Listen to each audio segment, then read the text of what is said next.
Hi guys, எல்லாருக்கும் வணக்கம். எனக்கு ரொம்ப பிடிச்ச குமார கோயில் பற்றி தான் பேச போகிறேன். கோயிலில் வருஷம் திருக்கல்யாணம் நடக்கும். அப்படி நடக்கும்போது ஒரு தடவை நானும் போயிருந்தேன். அப்படி போகும்போது எல்லோரும் ஒரு மலைக்கு மேலே ஏறிட்டே இருக்கிறத பார்த்து எனக்கு ஒரே ஆச்சரியமாக, எங்கே போகிறாங்க அப்படின்னு மாதிரி சந்தேகமாக இருந்துச்சுன்னு சொல்லிட்டு ஒருத்தர்கிட்ட போய் கேட்டேன். அவர் சொன்னார், இப்படி மேலே வள்ளி சொன்ன இருக்குமா, அங்கே தான் போகிறோன்னு சொன்னார். எனக்கும் அதை பார்க்க ஆர்வம் வந்ததால் நானும் அங்கே போய் பார்த்தா போகிற வழி ரொம்பவே கஷ்டமாக இருந்துச்சு. நான் செருப்பும் போடணும்னு ரொம்ப ரொம்ப கஷ்டப்பட்டு தான் ஏறினேன். தண்ணி பாட்டிலும் கொஞ்சம் கம்மியாக தான் வச்சுருந்தோம். ரொம்ப கஷ்டப்பட்டு நாங்கள் மேலே போனோம். ரொம்ப கஷ்டமாக இருந்துச்சு. ஆனால் நிறைய வயசானவங்களும் போனாங்க, சின்ன பிள்ளைங்களை தூக்கிட்டு போனாங்க. அதனால் எனக்கு ஒரு தைரியமாகவும் இருந்துச்சு. போகிற வழியில் எல்லோரும் தைரியமாகவும் பேசினாங்க. வாங்க கொஞ்சம் தூரம் தான் சொல்லி நாங்கள் போயிட்டோம்.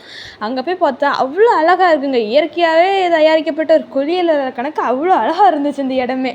அப்படியே இந்த இடத்துட்டு வரவே மனசு இல்லை. அப்புறம் அங்கேருந்து அருவியில் கொஞ்சம் தண்ணியெல்லாம் குடிச்சிக்கிட்டு கொஞ்சம் பிடிச்சிக்கிட்டு அப்படி சந்தோஷமாக நாங்கள் இறங்கி வந்தோம். ஆனால் மறுபடியும் அங்கே போகணும், அவ்வளோ கஷ்டப்பட்டு ரொம்ப கஷ்டம்தான். ஆனால் மறுபடியும் போகணுன்னு தான் தோணுது.